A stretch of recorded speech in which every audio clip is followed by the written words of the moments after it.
Good afternoon. This is your World Wrestling Hour with Jasmine and Liam. This is Liam on 90.7 Swingburn on Sin. It's funny I stuffed that up after correcting Jeff last time.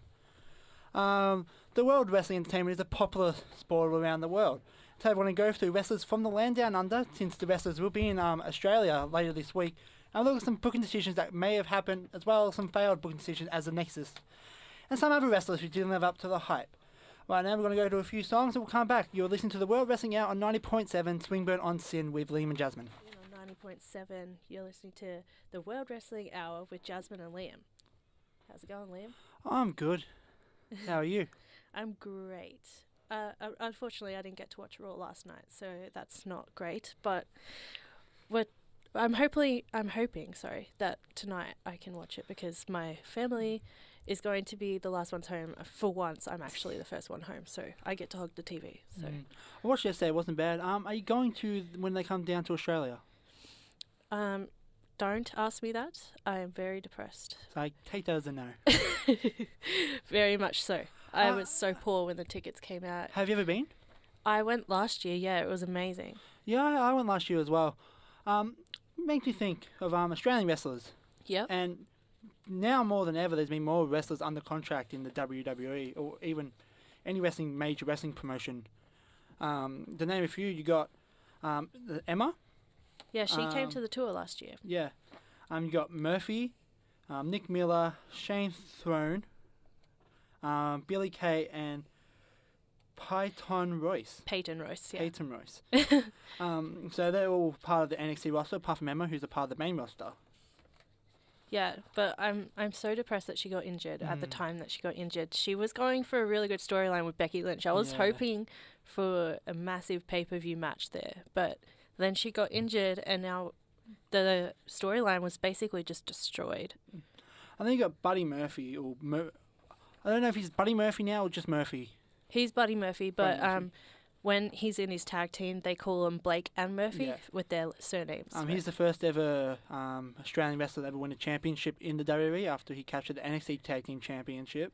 That was awesome. And currently, Tag Team TM61 will be going for the tag team title, so hopefully they can win them as well. They're an awesome tag team. I'm so glad that they got to the WWE when they did. And now more than ever, like I said before, that we're very blessed as Australians who like wrestling that see so many Aussies now there.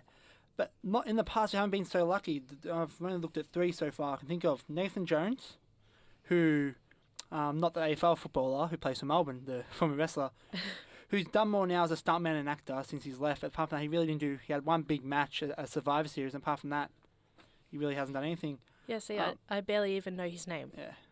That's saying something. Outback Jack, who had a real Crocodile Dundee gimmick. They straw hat. They had to do that, didn't they?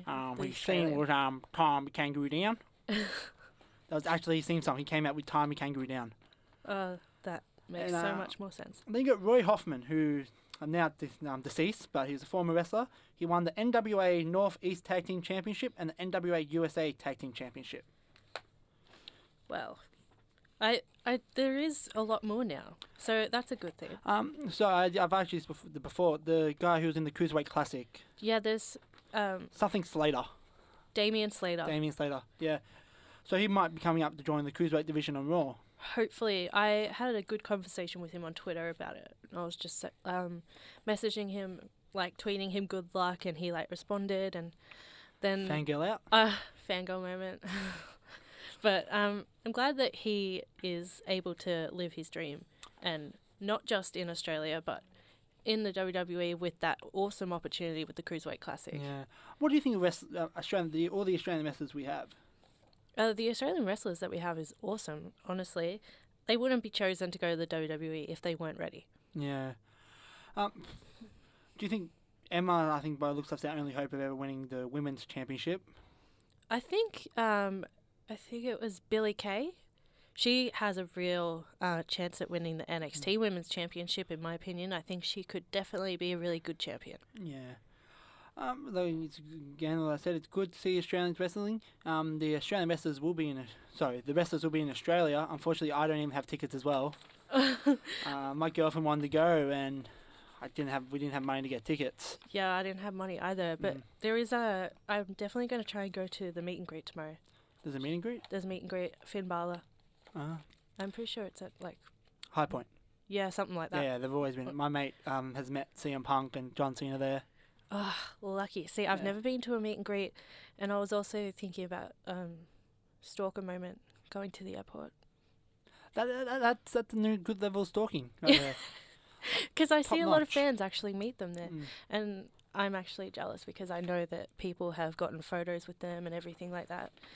But I'm probably rambling too much now. So listening to Swinburne on Sin 90.7, and you're here with Liam and Jasmine. We're doing a World Wrestling Hour here, and all you WWE/wrestling fans in general might enjoy what we have coming up for you.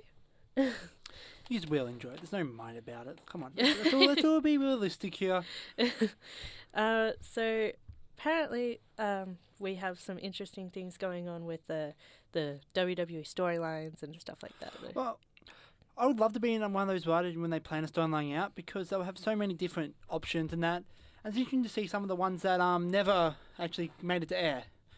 But it's like everything. It's like a movie, you know. There's some scenes in a movie that never made it to air. Some a lyric in a song that they cut out. I've got some from here. Like originally, we'll go all the way back to 2005, just before Eddie Guerrero's tragic passing. Randy Orton was booked to win the 2006 Royal Rumble. Interesting. And I've got a feeling he was going to either face Eddie Guerrero or Batista. As you know, Eddie Guerrero was scheduled to win the World Heavyweight title just before he passed, because Batista was going to take some time off with injury. And then Batista actually got seriously injured and had to take more time off. Yikes. But then Rey Mysterio ended up winning that because he was so close to Eddie and it was like dedicated to him. So I think that was a good idea that they went with that instead just because of Eddie's passing. But I would have liked to see Randy win that Royal Rumble. Well, he won the 2009 and then lost, which is silly. So silly. Well, silly storylines tend to be a little bit of a habit with WWE. Oh, yeah. Do you got any other ones that off the top of your head you can think of? Well, I know that you said something about CM Punk winning the 2014 Royal Rumble. Yes, this is early 2013, I read this. That it was originally booked, an idea was booked for CM Punk versus Randy Orton at WrestleMania 30. This is pre-planning ideas. Then Batista came back and he won it. And then, everyone knows what happened after that. CM No Punk one quit. liked Daniel Bryan was all yes, being the small little goat he is. Goat face. The biggest one I found, there's probably a John Cena heel turn rumor every year. But in 2011, where he actually ordered merchandise for him becoming a bad guy. It For his definitely feud with The Rock. could not. They just can't turn John Cena heel. They just can't. Oh, they can. They can't. Do it to Hulk Hogan. But seriously, all the kids that look up to him, and the merchandise that they have, and everyone always has John Cena merchandise. Well, the one thing about being a kid, you realise everything. Once you hit 13, your life takes a real, shuffle. You find out all these things. So they can learn with John Cena becoming a bad guy. But then he'll have to stop all his charities and all that stuff, and he does That's what so I much mean. of that. Yeah, see. What about, just recently as last year, one of the plans for WrestleMania was Braun Strowman versus Undertaker. Before that, it was John Cena versus Undertaker, which I think they're going to plan for the WrestleMania 33 as Undertaker's swan song. I for the never wrestling. actually heard about that, to be honest. But You really that never heard sounds it? Which interesting. one didn't you hear about? Cena versus Undertaker. Well, originally the plan was it was going to be Rollins versus Triple H. Ooh. Yeah, I did actually hear about that, and I so badly want to see that happen. I don't think the title would have been on the line, because I've got a feeling it would have been Cena versus Triple H. Rollins right. versus Triple H. Undertaker versus Cena. Brock Lesnar versus Roman Reigns 2 Ooh, for the WWE World Heavyweight Championship. that's good. I would like That's that. how I would have feeling how it would have ended up, something like that, around those lines. And we've got the big one here, the Undertaker streak at WrestleMania.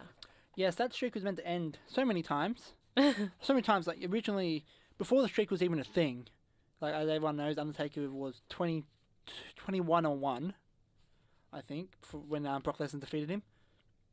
I think. But yeah. may have been a bit more than that. But yeah, even before the streak was known as his famous streak, Kurt Angle was scheduled to win. He said no through due respect. Randy Orton, during his Legend Killer gimmick back in 05, 04, 05, Oh. had the offer to end his streak. Again, he turned it down. Mark Henry Mark Henry? was offered to end the streak. Like, I knew that they had some sort of thing, but ending the streak is something entirely different. Wade Barrett, if the Nexus, didn't turn out how it happened. Oh, that. And then, I don't know about you, but I personally think they went the wrong route with Brock Lesnar being the streak. Personally, I think it should have fell down to one man and one man only, John Cena. He should have been the one to end the streak, have an awesome feud, and would have led, if they did it right, to the greatest heel turn in history. Just to be all cocky about, hey, I bet the streak, I'm better than everyone. Ooh. See, that's the weirdest thing, though, because we know as fans that that's just not his personality. Actually, what I read, 07 John Cena had a big head. Yeah, 05. Bit like Batista when he also became the top guy, had a really big head. Like, I think now John Cena's a very, Down to earth. smiles, hug kids, Fruity Pebbles. Fruity Pebbles. Still cannot believe that he's on the box of those. But yeah, so I think, personally, I don't know about you, but I thought John Cena should have been the one to end the streak. I personally think it would have been a good idea for Triple H, just because they'd basically gone through the entire business together years and years and years, and they had rivalries back in like the early 2000s, and Attitude Era. Yeah, the Attitude Era. Gosh, I miss that. Well, speaking about the streak and how Wade Barrett would have won if the Nexus didn't fold, because they started that storyline up. They attacked him at a Survivor Series, and then nothing happened from it. We're actually going to talk about the Nexus after this on 90.7, the WWH Hour, with Jasmine and Liam. Hi, you're listening to Sin 90.7, Swinburne on Sin. You're here with Jasmine and Liam, and we're doing a World Wrestling Hour today. And in case you weren't really paying attention, we're also doing a rock music hour, and that was Metallica with Battery. So, before the break, we were talking about Nexus. Yes.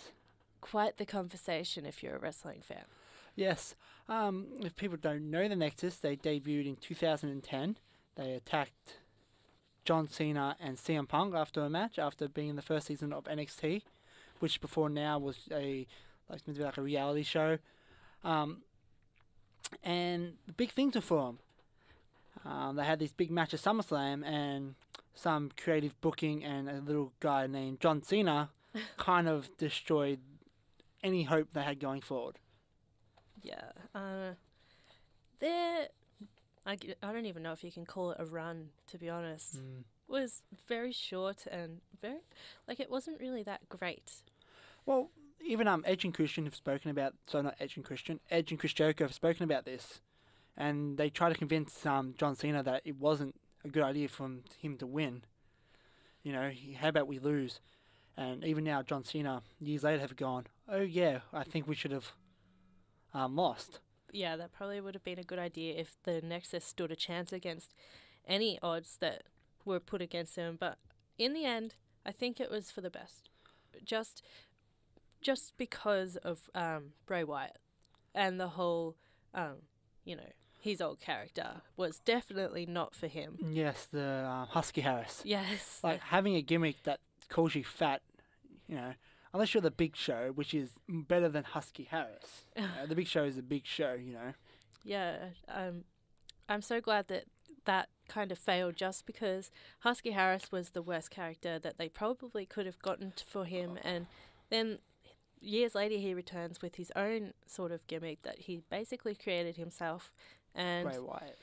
It's probably the best thing that could have ever happened to him. He's amazing on the mic, and that character just brings it out. It's awesome.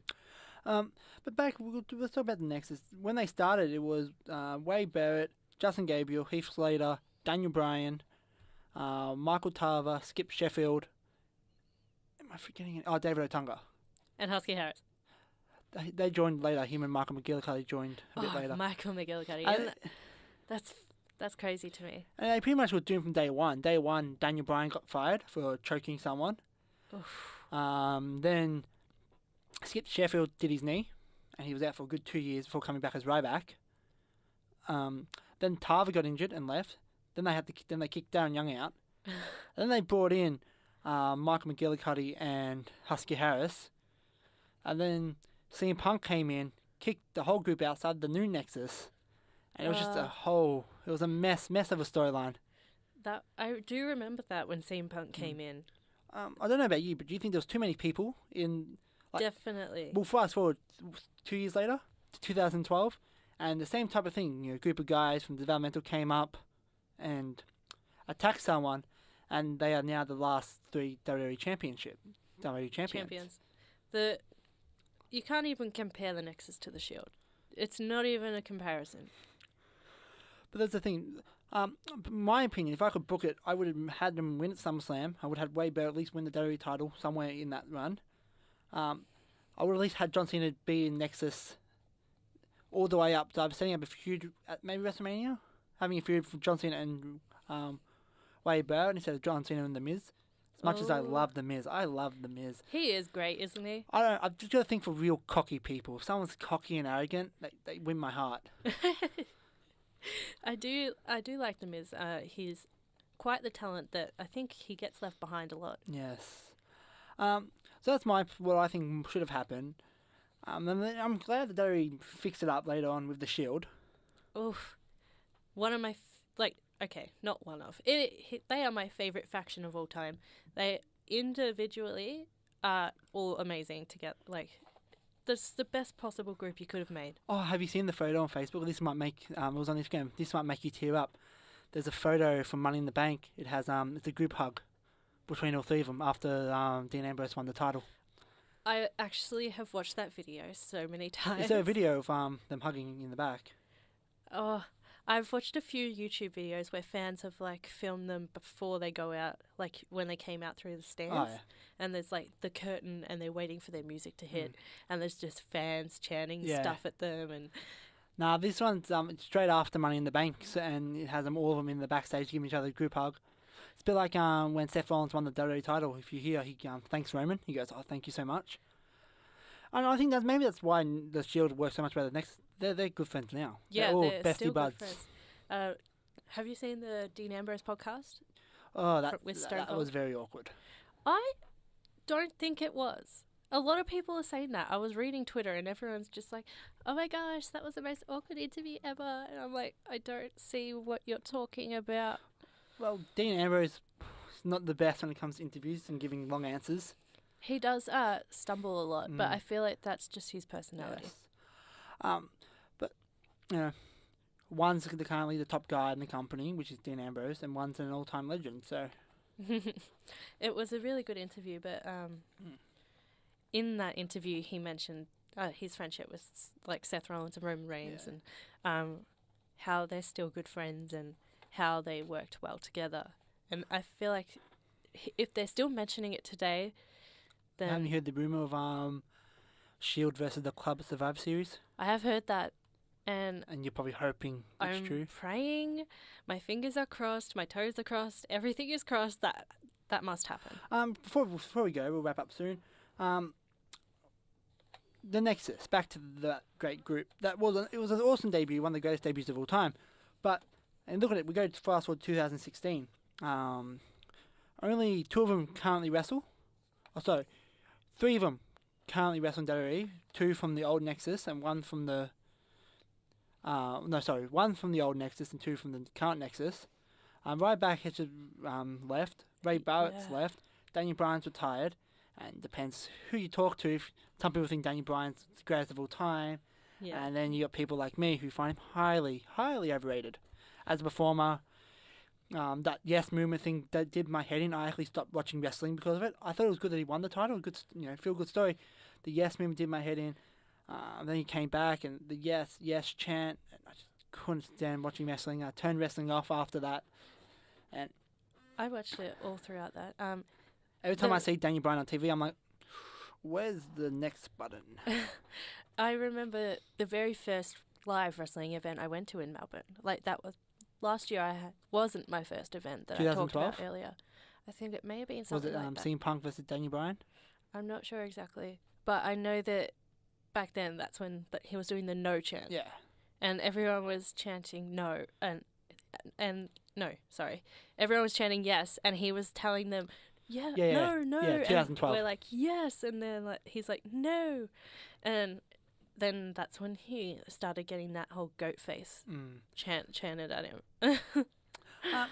And as we were saying about the Nexus, Wade Barrett was one of those big superstars who could have become a huge success, and he was planning to, as we said before, he was planning to beat Undertaker's streak to become a world champion. Never did.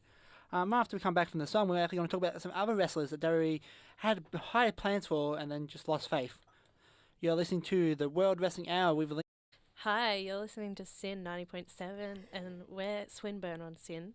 Jasmine and Liam here, and we're doing a World Wrestling Hour, and basically just playing all rock music as well. So, rock and wrestling, who doesn't love that? Drink it in, man. As Chris Jericho would say. So, we were talking about a lot of the failed wrestling decisions by the creative team, and basically just stuff that hasn't worked out as well as they thought it would. Yes, just before we go, because it's almost the end of our show, we'll quickly get through this. Mason Ryan, do you remember him? I do remember him, and I didn't actually think about him until you actually told me about it, and I was like, wow, I haven't thought about him in a long time. Do you know, one of the ideas for him was actually if he was actually going to be Batista's brother. No. I did not hear that. This is odd. This is Batista's stage. Yeah, he would have been Batista's brother. Wow. That's crazy. I could actually see that, to be honest. Thinking back. Yeah, because he looks a lot like him. He does look like him. Then you got Great Khali. He was awesome. Great Khali would have worked if he didn't have to talk and had 5-minute matches. Yeah. They could have done so much more with him, honestly. But he was a world champion, though, so yes, we'll give him that. Then you got Vladimir Kozlov. Remember him? Oof. Who can forget him? And another one's, dominant bad guy turned good guy, very gimmicky and not fun at all. Yeah, just boring to watch, to be honest. Then you got Nathan Jones, the Australian wrestler. Matt Morgan. Matt Morgan. Yes, then he went to TNA and didn't really have much success over there either. He did a lot better on TNA. Yeah. Then you got Psycho Sid. Psycho Sid. Wow. Haven't heard that name in a while. And I think Lex Luger. Oof. That's another one. He did pretty well. I mean, come on. They wanted him to be Hulk Hogan, and there's only one Hulk Hogan, and that's Hulk Hogan. Yeah, it's like the whole Axel Mania thing. Yeah. It was okay because they had another one. What was his name again? Damien Sandow. That's the one. Macho Mizdow. Yeah, Macho Mandow and blah blah blah. They had that going, and both of them together was hilarious. That was amazing. Something that shouldn't have worked that worked. Well, this is what we've got time for now for the World Wrestling Hour. Unfortunately. And actually, I think this is the last of the Swingburn on Air double shows, because we're all going to singles next week. Yeah, so you can hear me on a single show. I'm pretty sure it's on Tuesday or Wednesday. Yes, I'm not on until 2 weeks. I have the whole next week off. I know viewership will go down. It's sad. We're having a moment's silence after this for it. But yes, so hopefully you enjoy all of our solo shows next week. You're listening to Swingburn on Sin 90.7. And thank you for listening. And obviously, you're going to have to listen because I'm going to be on next week. So stay tuned with Sin Radio, and you're listening to Jasmine and Liam. Thank you.